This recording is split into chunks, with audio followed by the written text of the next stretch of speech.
आखिर वे कौन थी? उत्तर प्रदेश के बाराबंकी जिले के पास बसा है एक छोटा सा गांव मुरदिया। शांत सीधा साधा गांव, लेकिन एक राज छुपाए हुए। गांव के कोने में एक पुरानी हवेली है, टूटी फूटी वीरान। दरवाजे टेढ़े, दीवारों पर जाले और हर कोने में पसरी हुई खामोशी जो किसी दबी हुई चीख की तरह लगती है। कहा जाता है 1941 में इसी हवेली के सामने वाले तालाब के ब्रिज से मंजुलिका को धक्का दे दिया गया था और तब से मंजुलिका का साया कभी हवेली की खिड़की में दिखाई देता है तो कभी उस टूटे हुए ब्रिज पर। कई लोगों ने उसे देखा है, लेकिन जिसने भी उसे देखा, अगली सुबह उसकी लाश उसी तालाब में तैरती मिली।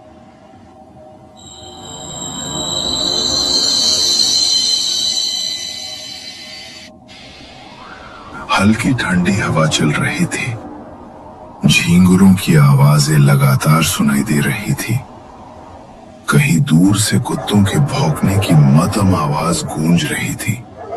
चाय के एक पुराने ठेले पर लालटेन की टिमटिमाती रोशनी अजीब सा सुकून और डर दोनों पैदा कर रही थी। चारों दोस्त अर्जुन, रागिनी, अंकित और मीनल गर्म चाय के कुल्हड़ हाथ में लिए बेंच पर बैठे थे। अर्जुन ने चाय की चुस्की लेते हुए हल्की गंभीरता में कहा, अरे तुमने सुना? आज सुबह फिर एक लाश मिली है उसी तालाब में, वही ब्रिज के पास। हाँ, मैंने भी पढ़ा अखबार में। पुलिस को है ना कुछ करना ही नहीं है। हर चीज को मंजुलिका का साया कहकर टाल देते हैं ये लोग। सीरियसली यार, कौन सी सदी में जी रहे हम लोग। आज भी लोग भूत प्रेत आत्मा इन सब चीजों पे यकीन करते हैं। कितना अंधविश्वास है, सब अनपढ़ों की बातें हैं। तभी उस ठेले के पास एक बूढ़ा आदमी आता है जिसकी कमर जमीन की तरफ झुकी हुई है, चेहरा झुर्रियों से भरा हुआ और आंखें जैसे अंदर समा गई हों।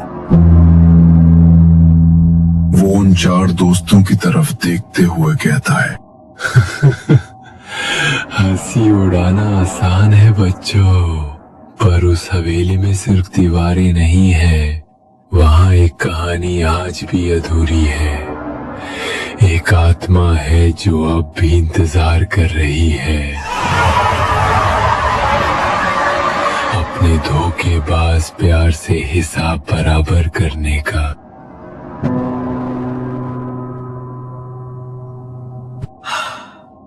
कौन सी आत्मा काका? क्या हुआ था उस हवेली में? काका एक गहरी सांस लेते हैं।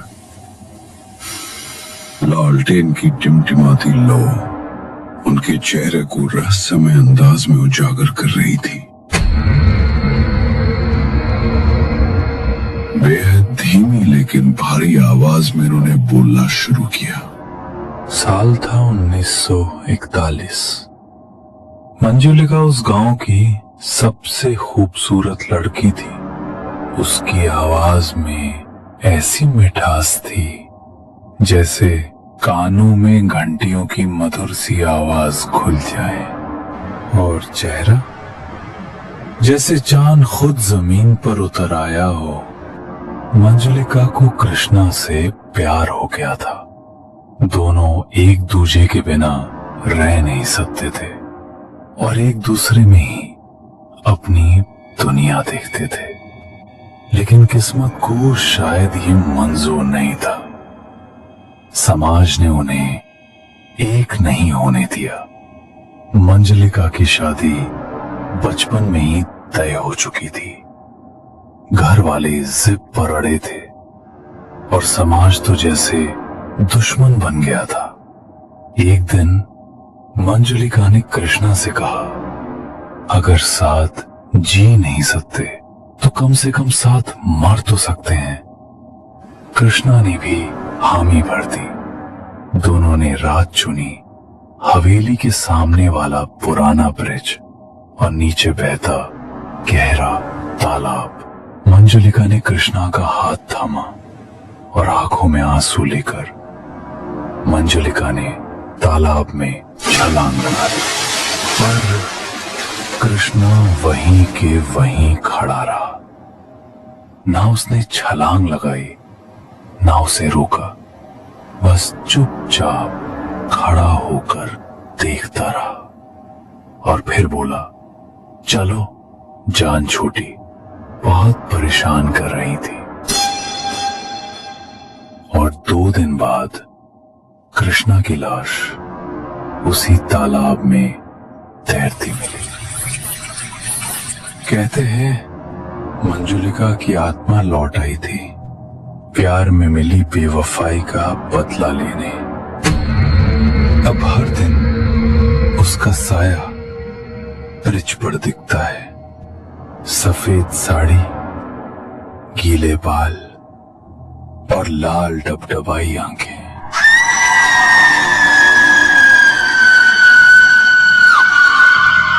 और जो भी उसे देखता है, अगली सुबह उसकी लाश तालाब में मिलती है।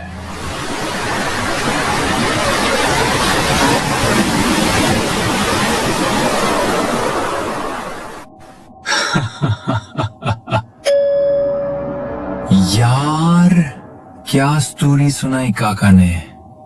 मतलब सीरियसली, इतनी डिटेल, इतनी फीलिंग।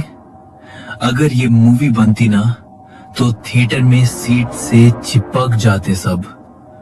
पूरा फर्स्ट डे फर्स्ट शो वाला हिट होता। खाई, सच में एकदम जबरदस्त स्टोरी थी। हॉरर, थ्रिलर, सस्पेंस, प्यार, सब कुछ था। और वो आत्मा भी। और जिस तरह काका ने बताया, हर सीन मेरे दिमाग में विजुअल बन रहा था। नेटफ्लिक्स पे आता तो मैं बिंज वॉच कर डालती।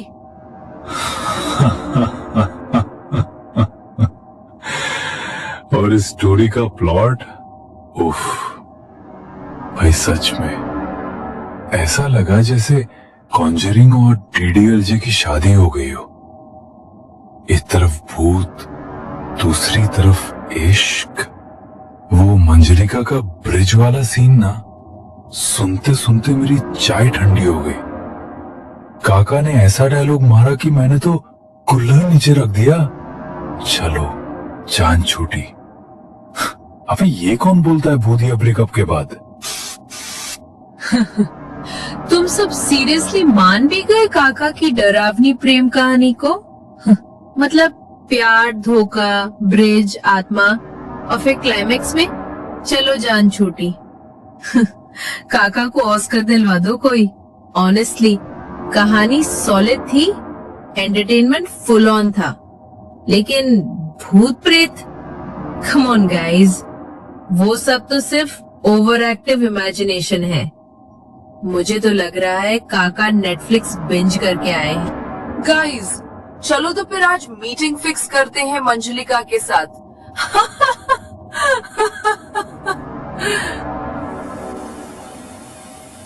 काका धीरे से खड़े होते हैं।